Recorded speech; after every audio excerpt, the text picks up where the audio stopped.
pick up on something you alluded to in the patient as a stakeholder for real-world evidence. You noted that we are not really there where the patients are recognizing the benefits of RWE. What would there be?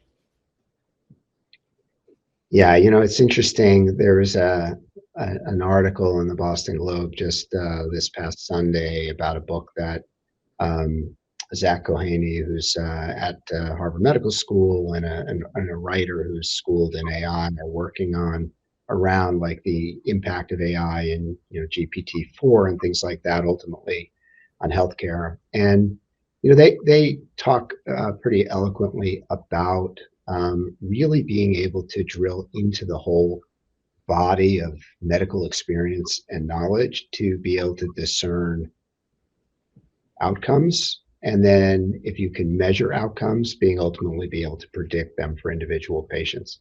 That's the holy grail. I do think that's where we're going. Just in our own work, we see that it's true in the use cases that we have delved into, or a number of use cases. And I think that's going to change healthcare as we know it in a much more fundamental way than we have experienced to even understand right now. So that's what I believe the promise is. Still a lot of issues, right? So if everyone's played around ChatGPT, if that's going to give you the hallucinatory experience they describe when it kind of goes off in its own direction, we can't have that in medicine.